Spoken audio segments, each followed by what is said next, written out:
She's Pamela Hughes. He's Rob Hunter. I'm Bruce St. James. And these are the stories that everyone's talking about. We call it the playlist.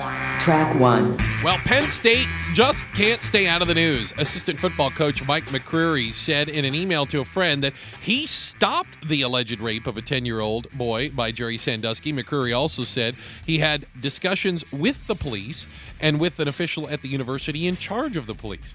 He also told a friend that he's, quote, being hammered for handling this the right way.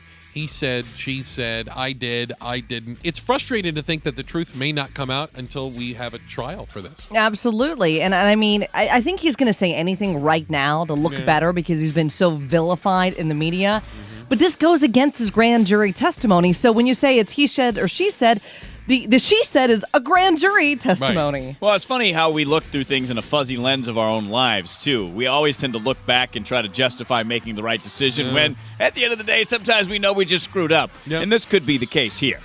Track 2. First, New York City Mayor Michael Bloomberg closed down the park. Now, a judge ruling against the Occupy Wall Street protesters. Really? Yeah, New York Supreme Court Judge Michael Stallman says protesters' free speech rights do not entitle them to camp out in the park indefinitely. So let me get this straight. The Occupy Wall Street crowd is now officially homeless in New York City? Oh, the irony. Well, that's what the image of basically has become. It's a bunch of white, smelly people with knit caps and dreadlocks running around in the park, protesting God knows what. Well, you know, there were about 25 people who actually stayed in the park overnight. Yeah? Yeah, they were outnumbered by police and garbage workers. Oh, good times. OT, baby. Track 3. All right, up with these stinking polls already, right? Well, hey, this one is a little bit different, though, Pamela. A new Bloomberg poll shows a 4-way tie in that first state to vote, Iowa. Who are the 4? Herman Cain, right? Newt Gingrich, got it. Mitt Romney, Respect that. and someone named Dr. Ron Paul. Really? Yeah, finally some movement for the Texas congressman. I wouldn't hold my breath on the mainstream media acknowledging Congressman Paul as a viable candidate. Apparently, he's just not sexy enough. I don't understand why. Yeah, y'all know that I'm not a big fan of polls because I think we're going to have one out tomorrow that shows Rick Perry, Michelle Bachmann, Huntsman, and maybe even Sarah Palin gaining ground in Iowa as well. Oh, come on. Let's go back to this mainstream media point.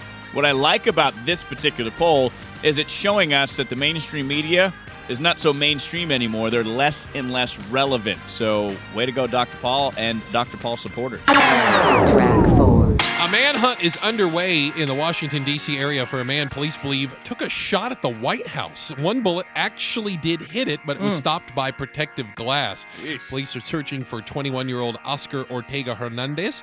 They believe him to be a legitimate threat to President Obama. And they also felt the need to say they believe that Mr. Ortega Hernandez might be mentally disturbed, as if shooting at the White House wasn't proof enough. Yeah, and the fact that this guy's got a long criminal rap sheet, guys. He faced about 19 charges, some misdemeanors, all the way up to like battery assault. So he's not a nice guy. Well, what I find most eerie about the story is the fact that they released a name, they have a suspect. Because look, the presidents get death threats daily. All the that's time. just part of the business, right? Secret Service investigates them all, but they very seldom go to these steps and name the person and show pictures of him. They're in looking public. for him. They are. They think he's a real threat.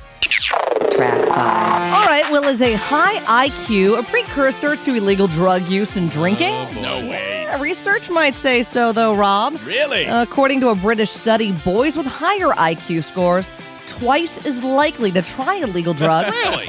Girls with those higher scores 3 times more likely to try them. Always the chicks. I know, right? Causing the problems. High IQ score was between the range of 107 and 158. 100 is the average. This is disappointing. As the only guy in the room who's never drank or done drugs around here, unfortunately, it proves what an idiot I am. Well, on the surface level, though, I do have a hard time believing that smart people are using drugs. There are some dumb people out there that use drugs, I'll too. grant you that. Yeah, all I can say is this explains a lot. Track 6.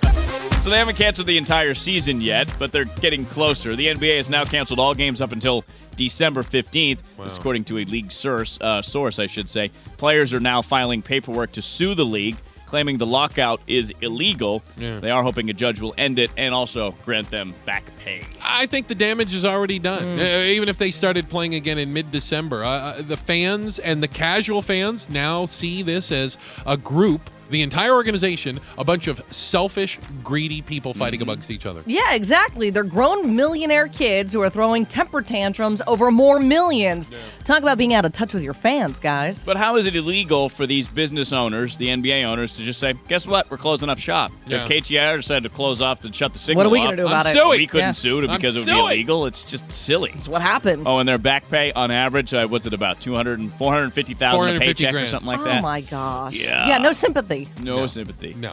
That is the playlist. We do it at the bottom of every hour. We get you caught up on the stories that everyone is talking about. Again, it's called The Playlist.